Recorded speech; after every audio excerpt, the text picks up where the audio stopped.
नमो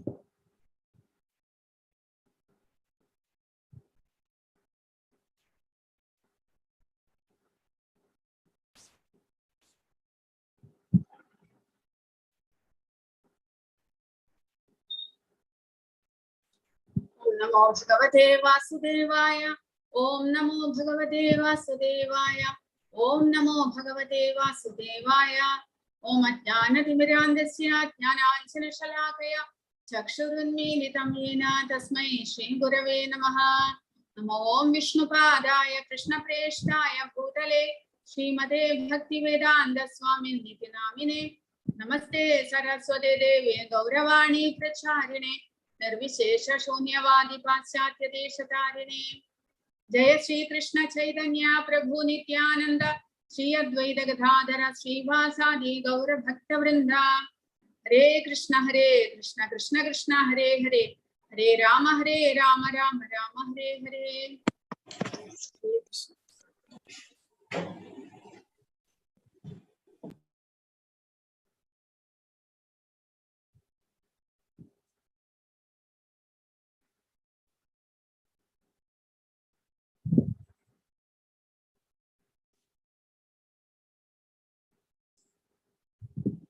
हरे कृष्ण। इन अध्याയം 7 ജ്ഞാന വിജ്ഞാന യോഗം. 7ാമത്തെ അധ്യായം മുതൽ ഭക്തി യോഗം ആരംഭിക്കുകയാണ്. 6ാമത്തെ അധ്യായം വരെ കർമ്മയോഗമായിരുന്നു. കർമ്മയോഗത്തിൽ നമ്മൾ കർമ്മം ചെയ്തുകൊണ്ട് എങ്ങനെ ആത്മജ്ഞാനത്തിലേക്ക് ഉയരുവാൻ സാധിക്കും. ആത്മജ്ഞാനം എന്ന് പറഞ്ഞാൽ നമ്മൾ സ്വയം പരിശുദ്ധരാകുന്നത് എങ്ങനെ. കാരണം നമ്മുടെ പാപകർമ്മ ഫലങ്ങളെല്ലാം തീരുമ്പോൾ മാത്രമേ നമുക്ക് ആധ്യാത്മികതയിലൂടെ ജീവാത്മാവിന്റെ പരിശുദ്ധിയിലേക്ക് നയിക്കുവാനായിട്ട് നമുക്ക് സാധിക്കുകയുള്ളൂ. അതിന് ഒരു വഴിയാണ് കർമ്മയോഗം. അവനവന് നിർദ്ദേശിച്ചിട്ടുള്ള നമുക്ക് ലഭിച്ചിട്ടുള്ള കർമ്മങ്ങൾ നിഷ്കാമമായിട്ട് ചെയ്തുകൊണ്ട് നമ്മുടെ കർമ്മഫലം ബാധിക്കാത്ത വിധത്തിൽ നമ്മൾ കർമ്മങ്ങൾ ചെയ്തുകൊണ്ട് നമ്മൾ സ്വയം പരിശുദ്ധരാകുക. അതെങ്ങനെ സാധിക്കും? അതാണ് 1 മുതൽ 6 വരെയുള്ള അധ്യായങ്ങളിലൂടെ കർമ്മയോഗത്തിന്റെ പല വിധത്തിലുള്ള പ്രവർത്തനങ്ങൾ. കർമ്മയോഗം എന്ന് പറഞ്ഞാൽ നിഷ്കാമ കർമ്മയോഗം മാത്രമല്ല ഭഗവാൻ പറഞ്ഞു തന്നത്. പല വിധത്തിലുള്ള കർമ്മങ്ങളുണ്ട്. മനുഷ്യനായി ജനിച്ചു കഴിഞ്ഞാൽ നമ്മൾ ചെയ്യുന്ന കർമ്മങ്ങൾ എങ്ങനെ നമ്മളെ ആ കർമ്മഫലത്തിലൂടെ ബന്ധിക്കുന്നു എന്നെല്ലാം ഭഗവാൻ പറഞ്ഞു തന്നു. കാമ്യകർമ്മങ്ങൾ അല്ലെങ്കിൽ ഫലേച്ഛയോടുകൂടി നമ്മൾ കർമ്മങ്ങൾ ചെയ്യുമ്പോൾ ആ കർമ്മങ്ങൾ നമ്മളെ ബന്ധനത്തിലാക്കുന്നു. നമ്മുടെ ആഗ്രഹം അനുസരിച്ച് പല വിധത്തിലുള്ള ശരീരത്തിലേക്ക് നമ്മൾ ഓരോ ജന്മത്തിലും മാറുവാനായിട്ട് അങ്ങനെ നിർബന്ധിതരാകുന്നു. അതുകൊണ്ടാണ് ഭഗവാൻ പറയുന്നത് ഫലേച്ഛയോടുകൂടി കർമ്മങ്ങൾ ചെയ്യരുത്, ഫലം ഇച്ഛിക്കാതെ കർമ്മങ്ങൾ ചെയ്യണം. എങ്കിൽ മാത്രമേ നമുക്ക് കർമ്മബന്ധനത്തിൽ നിന്ന് മുക്തരാകുവാൻ സാധിക്കുകയുള്ളൂ. അങ്ങനെയാണ് ഭഗവാൻ പറഞ്ഞു തന്നത്. അതിനുള്ള ഒരു വഴി നിഷ്കാമനായിട്ട് കർമ്മം ചെയ്യുക. നമുക്ക് ഓരോരുത്തർക്കും ലഭിച്ചിട്ടുള്ള നമ്മുടെ പ്രവർത്തനങ്ങൾ, നമ്മൾ ഓരോ നിമിഷവും ചെയ്യുന്ന പ്രവർത്തനങ്ങൾ ഒരിക്കലും അതിന്റെ ഫലം ഇച്ഛിക്കാതെ നമ്മുടെ കടമ എന്ന നിലയിൽ നമ്മൾ ചെയ്യുകയാണെങ്കിൽ, നമ്മുടെ കർത്തവ്യം എന്ന നിലയിൽ നമ്മൾ ചെയ്യുകയാണെങ്കിൽ അതിന്റെ ആ പ്രവർത്തനങ്ങളുടെ കർമ്മഫലങ്ങൾ നമ്മളെ ബാധിക്കുന്നില്ല. അല്ലാതെ നമ്മളിപ്പോൾ ഒരു വിശക്കുന്ന ഒരാൾക്ക് ആഹാരം കൊടുക്കുമ്പോൾ പോലും അതിന്റെ ഞാനൊരു ത്യാഗിയാണ്, ഞാനൊരു സേവനം ചെയ്യുകയാണ് എന്നുള്ള മനസ്ഥിതിയോടുകൂടി, അല്ലെങ്കിൽ വിശക്കുന്ന ഒരാൾക്ക് ഞാൻ ആഹാരം കൊടുക്കുന്നു, അതിന്റെ പുണ്യഫലം എനിക്ക് ലഭിക്കണം, അല്ലെങ്കിൽ ആ ആഹാരം ലഭിക്കുന്നയാൾ എന്നോട് എപ്പോഴും ഗ്രേറ്റ്ഫുൾ ആയിരിക്കണം, അങ്ങനെയെല്ലാം ചിന്തിച്ചുകൊണ്ട് നമ്മൾ ചെയ്യുകയാണെങ്കിൽ ആ കർമ്മഫലം നമ്മളെ ബാധിക്കുന്നത് ഒരു പുണ്യകർമ്മമാണ്. വിശക്കുന്ന ഒരാൾക്ക് ആഹാരം കൊടുക്കുന്നത് ഒരു പുണ്യകർമ്മമാണ്. പക്ഷെ നമുക്ക് പുണ്യകർമ്മത്തിന്റെ ഫലവും വേണ്ട, പാപകർമ്മത്തിന്റെ ഫലവും വേണ്ട. കാരണം രണ്ടും നമ്മളെ പുനർജന്മത്തിന് പ്രേരിപ്പിക്കുന്നതാണ്. അതുകൊണ്ട് രണ്ട് കർമ്മത്തിന്റെയും ഫലം നമ്മൾ ആഗ്രഹിക്കുന്നില്ല. സുഖമായിട്ടും ദുഃഖമായിട്ടും നമ്മൾ വീണ്ടും ഒരു ജീവിതം ആഗ്രഹിക്കുന്നില്ല എന്നുണ്ടെങ്കിൽ, അല്ലെങ്കിൽ കർമ്മബന്ധനം നമുക്ക് വേണ്ട എന്നുണ്ടെങ്കിൽ, പുണ്യകർമ്മമായാലും ശരി അതിന്റെ ഫലം നമ്മൾ ഇച്ഛിക്കാതെ കൊണ്ട് തന്നെ നമ്മൾ ചെയ്യേണ്ടതാണ്. അത് ഒരു വിധത്തിലുള്ള കർമ്മയോഗമാണ്. പിന്നെ ഒരു വിധത്തിൽ ഭഗവാൻ പറഞ്ഞത് കർമ്മത്തിന്റെ ഫലമെല്ലാം ഭഗവാൻ അർപ്പിച്ചുകൊണ്ട് ഭഗവാന്റെ സേവനത്തിനായി കൊണ്ട് വിനിയോഗിക്കുക, അല്ലെങ്കിൽ നമ്മുടെ കർമ്മമെല്ലാം ഭഗവാന്റെ സന്തോഷത്തിനായി കൊണ്ട് ചെയ്യുക. നമ്മൾ ഓരോ പ്രവൃത്തി ചെയ്യുമ്പോഴും ആലോചിക്കേണ്ടത് നമ്മൾ ഇങ്ങനെ ചെയ്യുമ്പോൾ അത് ഭഗവാനെ ഏത് വിധത്തിൽ സന്തോഷിപ്പിക്കുന്നു? ഓരോ കർമ്മവും ഭഗവാന്റെ സന്തോഷത്തിനായിക്കൊണ്ട്, നമ്മുടെ സന്തോഷമോ അല്ലെങ്കിൽ നമ്മുടെ വീട്ടുകാരുടെ സന്തോഷമോ നമ്മുടെ അങ്ങനെ ചിന്തിക്കാതെ നമ്മൾ ഇങ്ങനെ ഒരു കർമ്മം ചെയ്യുമ്പോൾ അത് എന്റെ ഭഗവാനെ സന്തോഷിപ്പിക്കുമല്ലോ. ഭഗവാൻ നമുക്കൊരു ശരീരം തന്നിരിക്കുന്നു, ഈ ഒരു മനുഷ്യജന്മം തന്നിരിക്കുന്നു. അതുകൊണ്ട് നമുക്ക് ലഭിച്ചിട്ടുള്ള ഭഗവാനായിട്ട് നമുക്ക് തന്നിട്ടുള്ള നമ്മുടെ കർത്തവ്യങ്ങളെല്ലാം നമ്മൾ ഭംഗിയായിട്ട് നിറവേറ്റുക, അതുവഴി ഭഗവാനെ സന്തോഷിപ്പിക്കുക. അങ്ങനെ ഭഗവാന്റെ സന്തോഷത്തിനായിക്കൊണ്ട് നമ്മൾ കർമ്മങ്ങൾ ചെയ്യുമ്പോൾ ഭഗവാന്റെ ഉപദേശങ്ങളെ അതേപടി അനുസരിച്ചുകൊണ്ട് അദ്ദേഹത്തിന്റെ ഉപദേശപ്രകാരമുള്ള ഒരു ജീവിതം നമ്മൾ നയിക്കുമ്പോൾ അത് ആ കർമ്മഫലത്തിൽ നിന്ന് നമ്മളെ മോചിപ്പിക്കാനും കൂടാതെ ഭഗവാന്റെ ഭക്തിയിലേക്ക് നമ്മളെ നയിക്കുവാനും സഹായിക്കുന്നു. അപ്പോൾ 5-ാമത്തെ അധ്യായത്തിൽ ഭഗവാൻ അങ്ങനെയാണ്. അത് ഭഗവാന്റെ കർമ്മയോഗമാണെങ്കിലും അത് ഭഗവത് അർപ്പിതമായിട്ട് ചെയ്യുന്നത് എങ്ങനെയെന്ന് പറഞ്ഞു തന്നു. 6-ാമത്തെ അധ്യായത്തിലാണെങ്കിലോ, 6-ാമത്തെ അധ്യായത്തിൽ നിഷ്കാമനായിട്ട് കർമ്മം ചെയ്യുക കൂടാതെ അഷ്ടാംഗ യോഗ പരിശീലനത്തിലൂടെ ഭഗവാന്റെ ആ പരമാത്മാവായിട്ടുള്ള ഭഗവാനെ നമ്മുടെ ഹൃദയത്തിൽ എങ്ങനെ നമുക്ക് ദർശിക്കുവാൻ സാധിക്കും, ആ ഭഗവാനെ സാക്ഷാത്കരിക്കുന്നത് എങ്ങനെ, അതാണ് 6-ാമത്തെ അധ്യായത്തിൽ ഭഗവാൻ പറഞ്ഞു തന്നത്. 6-ാമത്തെ അധ്യായത്തിൽ 1 മുതൽ 4 വരെയുള്ള ശ്ലോകങ്ങളിൽ നിസ്സംഗതയിലൂടെ യോഗയിൽ മുന്നേറും. നിസ്സംഗത എന്ന് പറയുമ്പോൾ കർമ്മം ചെയ്യുന്നുണ്ടെങ്കിലും അതിൽ ആസക്തിയില്ലാതെ കർമ്മം ചെയ്തുകൊണ്ട് അവനവന്റെ കർമ്മങ്ങൾ ചെയ്തുകൊണ്ട് സ്വയം പരിശുദ്ധരാകുക. നമ്മളോട് ഭഗവാൻ കർമ്മം ചെയ്യണം എന്ന് നിർബന്ധിച്ച് പറയുന്നത് എന്തിനു വേണ്ടിയിട്ടാണ്? നിഷ്കാമനായിട്ട് കർമ്മം ചെയ്ത് നമ്മുടെ പാപകർമ്മ ഫലങ്ങളെല്ലാം ഇല്ലാതാക്കി നമ്മൾ സ്വയം പരിശുദ്ധരാകുവാൻ വേണ്ടിയിട്ടാണ്. നമ്മൾ സ്വയം പരിശുദ്ധരാകുമ്പോൾ മാത്രമേ നമുക്ക് ആധ്യാത്മികമായിട്ടുള്ള ജ്ഞാനം നമ്മിൽ വളർന്നു വരാനായിട്ട് സാധിക്കുകയുള്ളൂ. അല്ലാതെ പാപകർമ്മ ഫലത്തോടു കൂടിയ ആ ഒരു മനസ്സിനും ഇന്ദ്രിയങ്ങൾക്കും ആധ്യാത്മികമായിട്ടുള്ള ജ്ഞാനം സ്വീകരിക്കുവാനായിട്ട് സാധിക്കുകയില്ല. അതുകൊണ്ട് ഭഗവാൻ പറയുന്നത് അവനവന്റെ കർത്തവ്യങ്ങൾ ചെയ്തുകൊണ്ട് നമ്മൾ സ്വയം പരിശുദ്ധരാകണം. അപ്പോൾ 5 മുതൽ 9 വരെയുള്ള ശ്ലോകങ്ങളിൽ ഭഗവാൻ യോഗാരൂഢ, അതായത് നിഷ്കാമനായിട്ട് കർമ്മങ്ങൾ ചെയ്തുകൊണ്ട് പരിശുദ്ധരാകുന്നതിനെ കുറിച്ച് പറയുന്നു. പിന്നീട് 10 മുതൽ 32 വരെ അങ്ങനെ പരിശുദ്ധരായതിനു ശേഷം യോഗം അഭ്യസിക്കുവാനായിട്ട് അല്ലെങ്കിൽ ആ പരമാത്മാവിന്റെ സാക്ഷാത്കരണത്തിനായിക്കൊണ്ട് ധ്യാനം പരിശീലനത്തിനായിക്കൊണ്ട് ഒരാൾ ഏകാന്തമായ സ്ഥലത്ത് പോയി, വിജനമായ സ്ഥലത്ത് പോയിട്ട് യോഗ പരിശീലനം ധ്യാനത്തിലേക്ക് കടക്കുന്നത് എങ്ങനെയെന്ന് പറഞ്ഞു തരുന്നു. ആ അവസരത്തിൽ മനസ്സിനെ നിയന്ത്രിക്കേണ്ടതിന്റെ അത്യാവശ്യകത. മനസ്സ് നമ്മുടെ സുഹൃത്തായിട്ട് പ്രവർത്തിക്കണം. മനസ്സൊരിക്കലും നമ്മുടെ ശത്രുവാകരുത്. ശത്രുവായി കഴിഞ്ഞാൽ ഭൗതികതയിലേക്ക് ആ മനസ്സ് നമ്മളെ ആകർഷിക്കുന്നു. അതുമൂലം നമ്മുടെ യോഗ പരിശീലനം അധോഗതിയാകുന്നു. അത് പിന്നീട് പൂർത്തീകരിക്കുവാൻ നമുക്ക് സാധിക്കുകയില്ല. അതുകൊണ്ട് മനസ്സിനെ നിയന്ത്രിക്കേണ്ടത് വളരെ വളരെ അത്യാവശ്യമാണ്. മനസ്സിനെ നമ്മുടെ സുഹൃത്താക്കുവാനായിട്ട് പരിശ്രമിക്കുക. സുഹൃത്ത് എന്ന് പറയുമ്പോൾ മനസ്സിനെ കൊണ്ട് ഭഗവാന്റെ സേവകൾ ചെയ്ത് നമ്മുടെ ഒരു സുഹൃത്താക്കുവാനായിട്ട് നമ്മൾ ശ്രമിക്കണം. മനസ്സൊരിക്കലും നമ്മുടെ ആഗ്രഹം നമ്മൾ ഭഗവാനെ സേവിക്കണമെന്നാണെങ്കിലും മനസ്സ് ഭൗതികതയിലേക്ക് തിരിയുകയാണെങ്കിലോ ഭൗതികമായ വസ്തുക്കളിൽ ആകർഷണം, ഭൗതികമായ പ്രവർത്തികളിൽ ആകർഷണം അങ്ങനെ മനസ്സിനുണ്ടെങ്കിൽ നമുക്കൊരിക്കലും നമ്മുടെ ആധ്യാത്മികതയിൽ പുരോഗതി നേടുവാൻ സാധ്യമല്ല. അതുകൊണ്ട് മനസ്സിനെ നിയന്ത്രിക്കേണ്ടത് അത്യാവശ്യമാണ് എന്ന് ഭഗവാൻ പറഞ്ഞു തരുന്നു.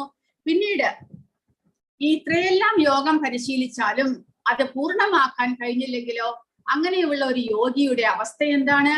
അത് ഭഗവാൻ പറഞ്ഞു തരുന്നു.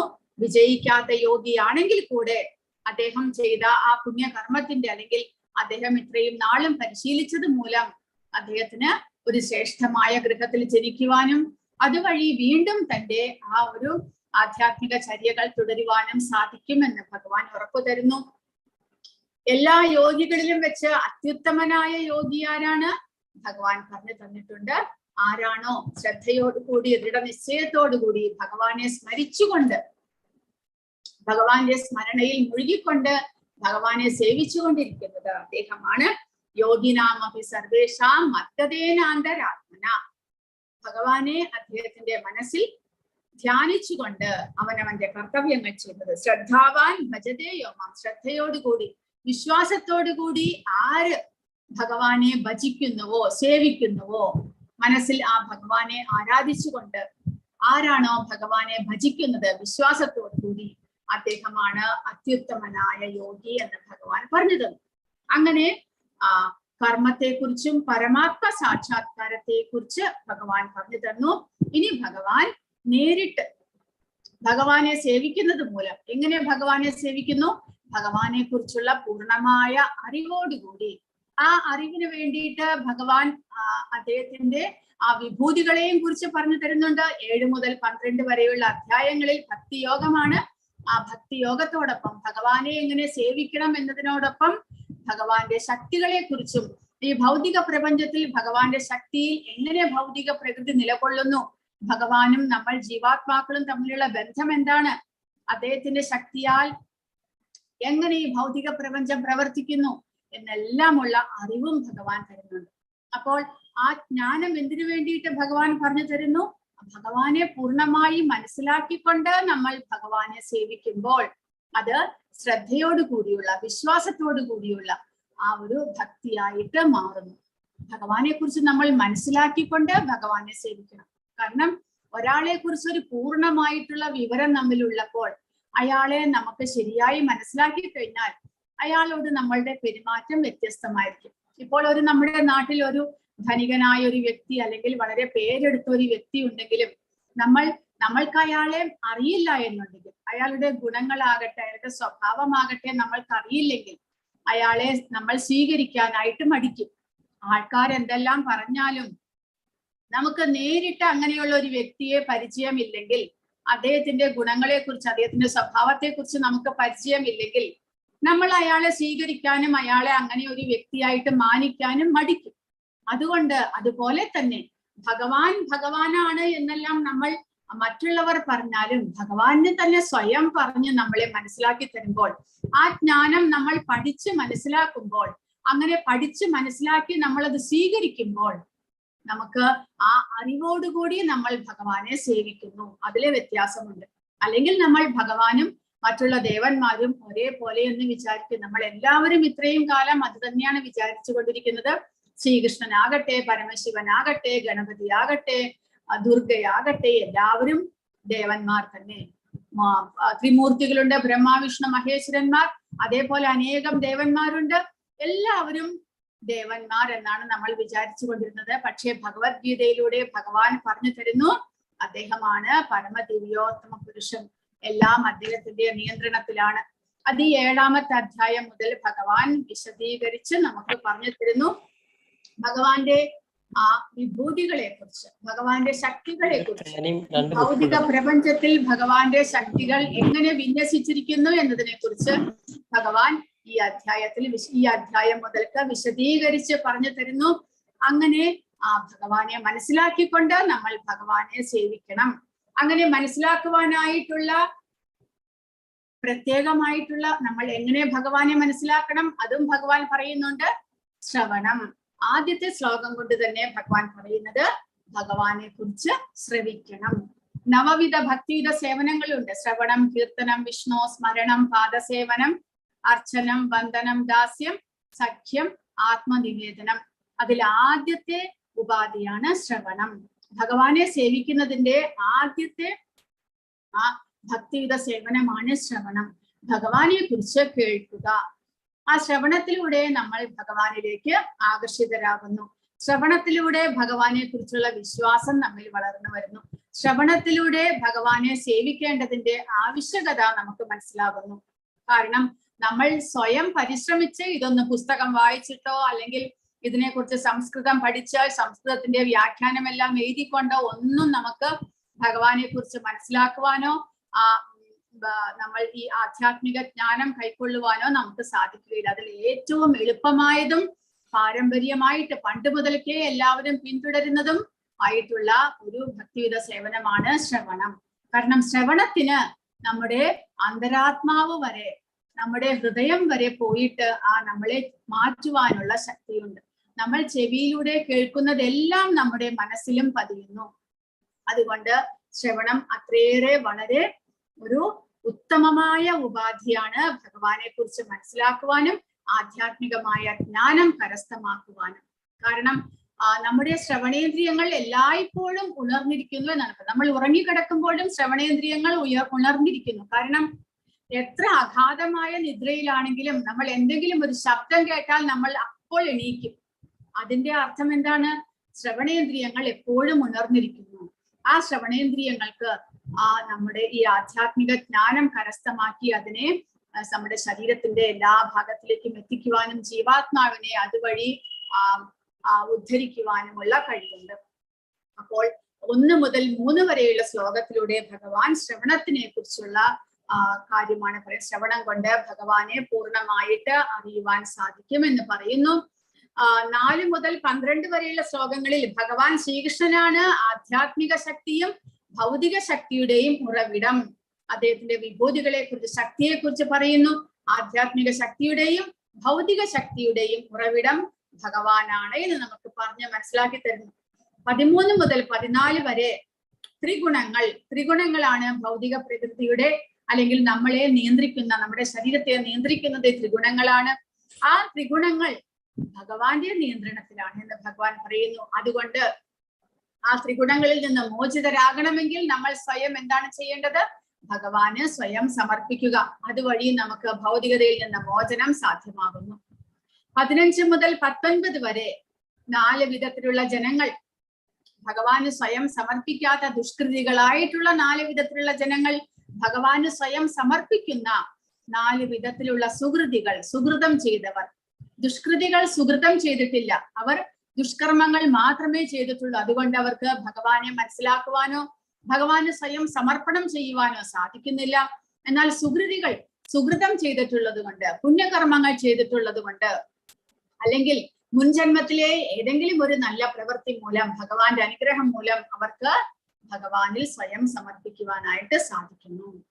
20 മുതൽ 25 വരെ ഇനി മൂന്നാമത്തെ ഒരു കൂട്ടരാണ് അജ്ഞാനികൾ. അവർക്ക് ഭഗവാനെ ശരിക്കും മനസ്സിലാക്കുവാനും സാധ്യമല്ല, അവർക്ക് ഭഗവാനെ കുറിച്ച് ശരിയായിട്ടുള്ള അറിവുമില്ല. അങ്ങനെയുള്ളവർ ദേവന്മാരെയും ശരണം പ്രാപിക്കുന്നുണ്ട്. ചിലർ അവ്യക്തിഗതവാദികൾ, ഭഗവാന് രൂപമില്ല, ഭഗവാൻ അവ്യക്തിഗതനാണ് എന്നുള്ള തെറ്റായ ധാരണകൾ വെച്ചുകൊണ്ടിരിക്കുന്നവരാണ്. അങ്ങനെയുള്ളവരെ കുറിച്ചും ഭഗവാൻ പറഞ്ഞു തരുന്നു. 26 മുതൽ 30 വരെ നമ്മൾ ജീവജാലങ്ങൾ, നമ്മൾ ജീവഗണങ്ങൾ എങ്ങനെ വ്യാമോഹിതരാകുന്നു ഈ ഭൗതിക ലോകത്തിൽ? എന്തുകൊണ്ട് ഭഗവാനെ ശരണം പ്രാപിക്കാൻ നമുക്ക് സാധിക്കുന്നില്ല? അതിന്റെ കാരണം എന്താണ് എന്ന് ഭഗവാൻ പറയുന്നു. ആ വ്യാമോഹം നീങ്ങി നമ്മൾ എപ്പോൾ ഭഗവാനെ ശരണം പ്രാപിക്കുന്നു എന്നും ഭഗവാൻ പറഞ്ഞു തരുന്നു. അങ്ങനെ ഭഗവാനെ ശരണം പ്രാപിക്കുന്നത് കൊണ്ട്, ഭഗവാന്റെ ജ്ഞാനം ലഭിക്കുന്നത് കൊണ്ട് നമുക്ക് എങ്ങനെ ഭൗതികതയിൽ നിന്ന് മോചനം ലഭ്യമാകുന്നു അതും ഭഗവാൻ പറഞ്ഞു തരുന്നു. അപ്പോൾ 7ാമത്തെ അധ്യായത്തിൽ 6ാമത്തെ അധ്യായത്തിന്റെ അവസാനത്തെ ശ്ലോകം, യോഗിനാമപി സർവേഷാം മദ്ഗതേനാന്തരാത്മന. ഭക്തിയോടെ ഭഗവാനെ സദാ ചിന്തിച്ചു കൊണ്ടിരിക്കുന്ന യോഗിയാണ്, പൂർണ്ണ വിശ്വാസത്തോടു കൂടി ഭഗവാനെ ധ്യാനിക്കുന്നവനാണ് എല്ലാ യോഗികളിലും വെച്ച് അത്യുത്തമൻ എന്ന് ഭഗവാൻ പറഞ്ഞു തന്നു. അപ്പോൾ ഈ അധ്യായത്തിന്റെ ആദ്യത്തെ ശ്ലോകത്തിൽ ഭഗവാൻ പറയുന്നത്, എങ്ങനെ ഭക്തിയോടുകൂടി ഭഗവാനെ സദാ ചിന്തിച്ചു കൊണ്ടിരിക്കുവാൻ സാധിക്കും? എങ്ങനെ ഭഗവാനെ പൂർണ്ണ വിശ്വാസത്തോടു കൂടി ആരാധിക്കുവാൻ നമുക്ക് സാധിക്കും? അത് എന്നിൽ നിന്നും കേൾക്കൂ എന്ന് ഭഗവാൻ അർജുനനോട് പറയുകയാണ്. ശ്രവണത്തിന്റെ പ്രാധാന്യം ഊന്നി പറഞ്ഞുകൊണ്ടാണ് ഈ അധ്യായം തുടങ്ങുന്നത്. ജ്ഞാനം നേടാനുള്ള ഒരേ ഒരു പ്രക്രിയ പരമ്പരാഗതമായ വിധത്തിൽ ശ്രവണത്തിലൂടെ. ആധ്യാത്മികമായ ജ്ഞാനം നമുക്ക് സ്വയം പഠിച്ച് മനസ്സിലാക്കുവാനോ അല്ലെങ്കിൽ ഒരു സ്കൂളിൽ നിന്ന്, കോളേജിൽ നിന്ന്, സാധാരണ ഒരു വ്യക്തിയിൽ നിന്ന് നമുക്ക് കേട്ട് മനസ്സിലാക്കുവാനോ സാധ്യമല്ല. അത് ഭഗവാന്റെ ഭക്തരായിട്ടുള്ള ആചാര്യന്മാരിൽ നിന്ന് തന്നെ നമ്മൾ കേട്ട് പഠിക്കണം. കാരണം ശ്രവണത്തിന് വളരെയധികം ഇമ്പോർട്ടൻസ് ഉണ്ട് ആധ്യാത്മികമായിട്ടുള്ള ജ്ഞാനം കരസ്ഥമാക്കുവാൻ. അങ്ങനെ അർജുനനും ഭഗവാനെ കുറിച്ച് കേട്ട് മനസ്സിലാക്കിയിട്ടാണ് ഇതെല്ലാം മനസ്സിലാക്കിയത്. ഭഗവാനിൽ നിന്ന് കേട്ട് മനസ്സിലാക്കുന്നു അർജുനനും. അതുപോലെ തന്നെ മുൻകാലങ്ങളിൽ ഇതൊന്നും എഴുതി വെച്ചിരുന്നില്ല. ഈ ദ്വാപരയുഗത്തിന്റെ അവസാനത്തിൽ വ്യാസ ഭഗവാനാണ് കലിയുഗത്തിലെ ജനങ്ങൾക്ക് ഇതെല്ലാം കരസ്ഥമാക്കുവാൻ. നമുക്ക് മറവിയും, ഈ കലിയുഗത്തിന് ഒരു വിശേഷമാണ് മറവിയും അല്പബുദ്ധിയും എല്ലാം. അപ്പോൾ അങ്ങനെയുള്ള നമ്മൾക്ക് ഇതൊന്നും വളരെ പെട്ടെന്ന് കേട്ടത് കൊണ്ട് മനസ്സിലാക്കുവാനോ ഓർമ്മയിൽ വെക്കുവാനോ സാധ്യമല്ല എന്ന് മനസ്സിലാക്കിക്കൊണ്ടാണ് വ്യാസമുനി ഭാഗവതവും ഭഗവത്ഗീത അതുപോലെ പുരാണങ്ങൾ ഉപനിഷത്തുകൾ, വേദങ്ങൾ എല്ലാം അദ്ദേഹം എഴുതി വെച്ചത്. കാരണം നമുക്ക് ഓർമ്മശക്തി വളരെ കുറവായിരിക്കും, ശ്രവണത്തിലൂടെ അത് മനഃപ്പാഠമാക്കുവാൻ നമുക്ക് കഴിയില്ല എന്നെല്ലാം അദ്ദേഹം മനസ്സിലാക്കി. പക്ഷെ അതിനു മുൻപുള്ള കാലങ്ങളിലെല്ലാം ഗുരുകുലത്തിലെ കുട്ടികൾ ഗുരുവിൽ നിന്ന് കേട്ട് മനസ്സിലാക്കുക മാത്രമായിരുന്നു.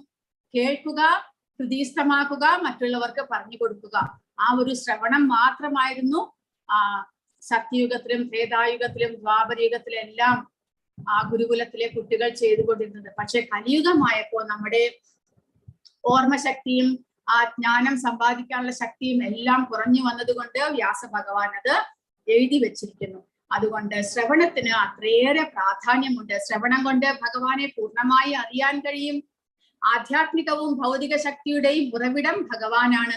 ത്രിഗുണങ്ങൾ ഭഗവാന്റെ നിയന്ത്രണത്തിലാണ്. കൂടാതെ 4 വിധത്തിലുള്ള ജനങ്ങൾ, ദുഷ്കൃതികൾ ഒരിക്കലും ഭഗവാനെ സമർപ്പിക്കുന്നില്ല, പക്ഷെ സുകൃതികൾ ഭഗവാന് ആത്മസമർപ്പണം ചെയ്യുന്നു.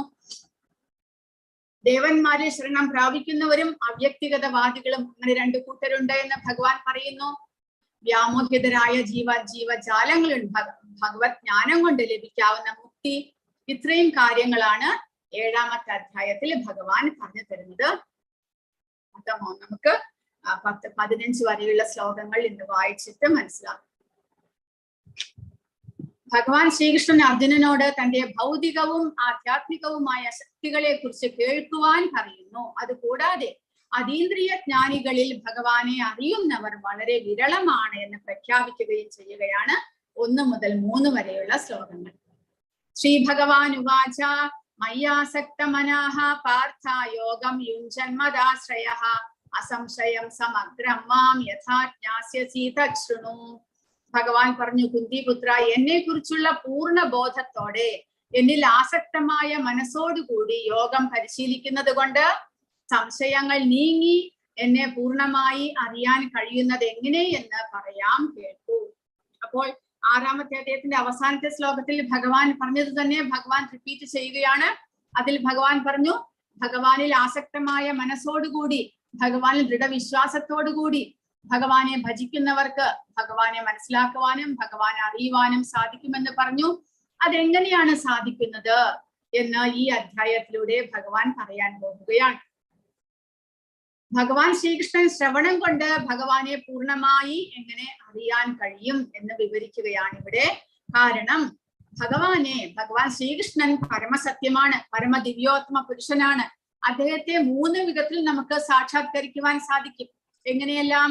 ബ്രഹ്മൻ, പരമാത്മാവ്, ഭഗവാൻ. ബ്രഹ്മൻ എന്ന് പറഞ്ഞാൽ അവ്യക്തിഗത, ഭഗവാന്റെ അവ്യക്തിഗത ഭാവം. കാരണം ഭഗവാൻ എന്ന് പറയുമ്പോൾ നമ്മുടെ മനസ്സിൽ വരുന്നത് ശ്രീകൃഷ്ണ ഭഗവാനാണ്. ഓടക്കുഴൽ ഊതിക്കൊണ്ട്, മഞ്ഞപ്പട്ടുടുത്തുകൊണ്ട്, കാർവർണ്ണനായിട്ടുള്ള ഭഗവാൻ. പക്ഷേ ബ്രഹ്മൻ എന്ന് പറയുമ്പോൾ അവിടെ ഭഗവാന്റെ രൂപമില്ല. ഭഗവാന്റെ ശക്തി അല്ലെങ്കിൽ ഭഗവാന്റെ തേജസ് അത്ര മാത്രമേ ഉള്ളൂ. അതും പക്ഷേ ഭഗവാന്റെ ശക്തി തന്നെയാണ്. ഭഗവാനോട് ഈക്വൽ ആണ് ബ്രഹ്മനും. ബ്രഹ്മനാകട്ടെ, പരമാത്മാവാകട്ടെ, ഭഗവാനാകട്ടെ, അത് 3ഉം ഭഗവാന്റെ തന്നെ വേർതിരിച്ചുള്ള ഒരു രൂപങ്ങളാണ് എന്ന് മാത്രം.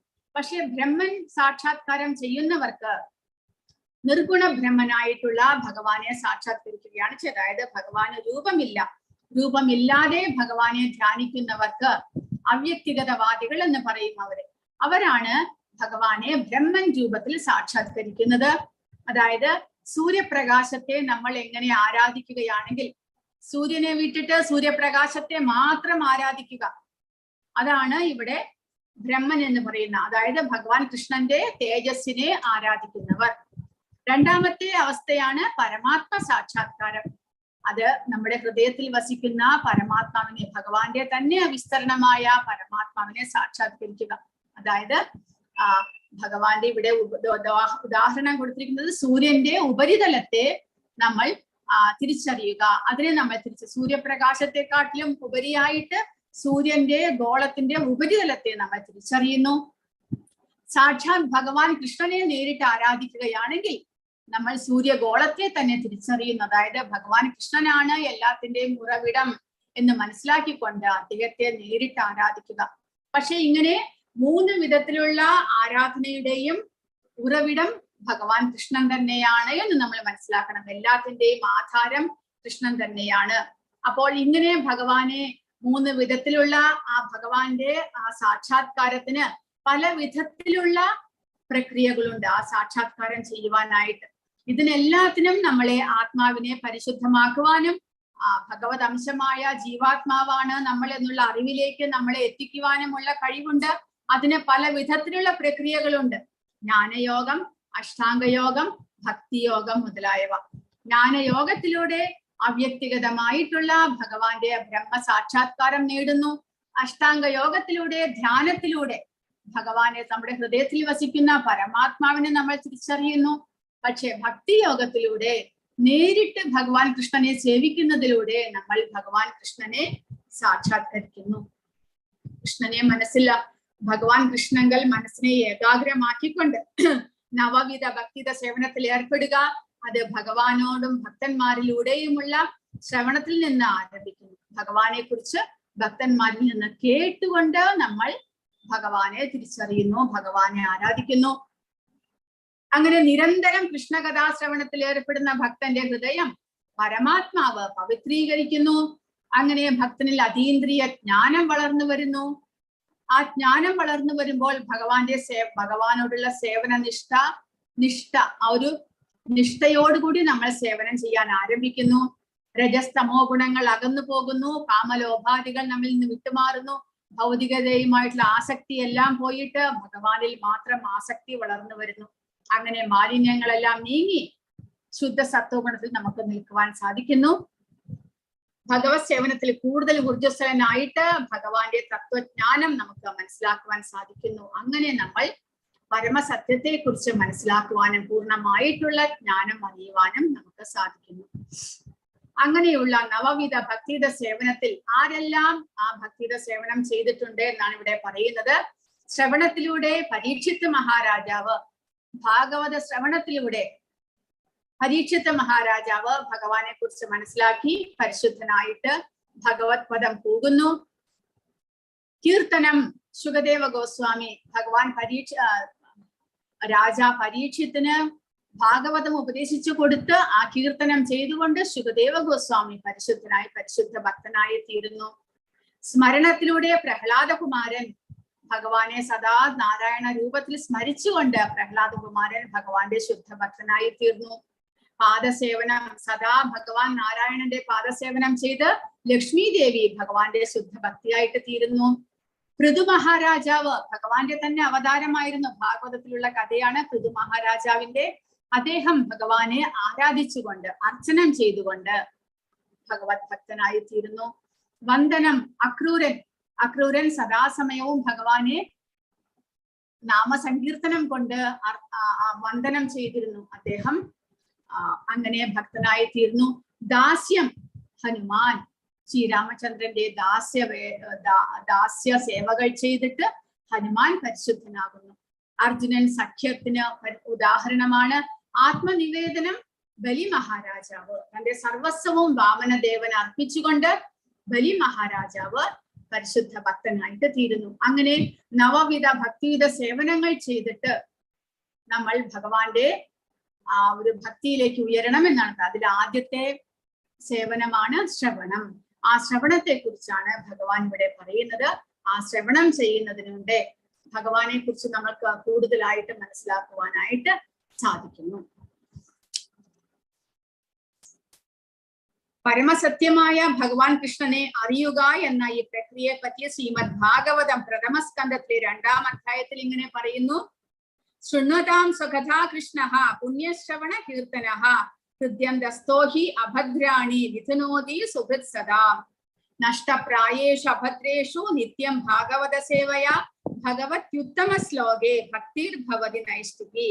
അതായത് കൃഷ്ണനെ കുറിച്ച് വൈദിക സാഹിത്യത്തിൽ പറഞ്ഞിട്ടുള്ളത് കേൾക്കുന്നതും ഭഗവത്ഗീതയിലൂടെ നേരിട്ട് ഭഗവാന്റെ വാക്കുകൾ കേൾക്കുന്നതും തന്നെ ഒരു പുണ്യകർമ്മമാണ്.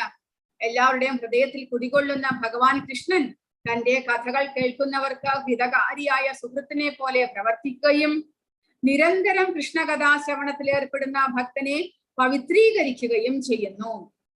അങ്ങനെ നമുക്ക് നമ്മുടെ ഉള്ളിൽ ഉറങ്ങിക്കിടക്കുന്ന ആ അതീന്ദ്രിയമായിട്ടുള്ള ജ്ഞാനം നമുക്ക് വളർത്തിയെടുക്കുവാനായിട്ട് സാധിക്കുന്നു. ഭഗവാനെ കുറിച്ച് കേൾക്കുന്നതിലൂടെ നമ്മുടെ ഉള്ളിൽ ഉറങ്ങിക്കിടക്കുന്ന ആ ജീവാത്മാവ് മറന്നു പോയിരിക്കുകയാണ് ഇപ്പോൾ തന്റെ സ്വരൂപത്തെ കുറിച്ച്. ആ സ്വരൂപത്തെ ഉണർത്തുവാനായിട്ട് നമുക്ക് സാധിക്കുന്നു എന്നാണ് പറയുന്നത്.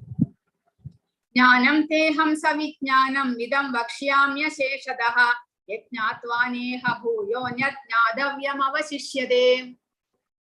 വൈഷയിക ജ്ഞാനത്തെയും, വൈഷയിക ജ്ഞാനം എന്ന് പറഞ്ഞാൽ ഭൗതികമായിട്ടുള്ള ഭൗതിക പ്രകൃതിയുടെ അറിവിനെ കുറിച്ചും, അതീന്ദ്രിയ ജ്ഞാനം എന്ന് പറഞ്ഞാൽ ആധ്യാത്മിക ജ്ഞാനം, ഭഗവാനെ കുറിച്ചും ജീവാത്മാവായ നമ്മളെ കുറിച്ചുമെല്ലാം ഉള്ള അറിവാണ്.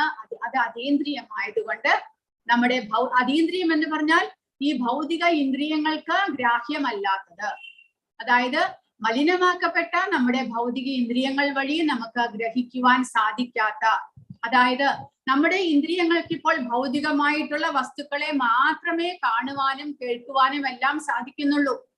അതീന്ദ്രിയമായിട്ടുള്ള ആധ്യാത്മികമായിട്ടുള്ള ശബ്ദമാകട്ടെ, ഭഗവാന്റെ ആധ്യാത്മിക രൂപമാകട്ടെ, നമ്മൾ തന്നെ ജീവാത്മാക്കളാണെന്ന് പറയുന്നു. പക്ഷെ ആ ജീവാത്മാവ് അതീന്ദ്രിയനായതുകൊണ്ട് ആ ജീവാത്മാവിനെ തന്നെ കാണുവാനോ കേൾക്കുവാനോ ഒന്നും നമുക്ക് നമ്മുടെ ഇന്ദ്രിയങ്ങൾ കൊണ്ട് സാധ്യമല്ല.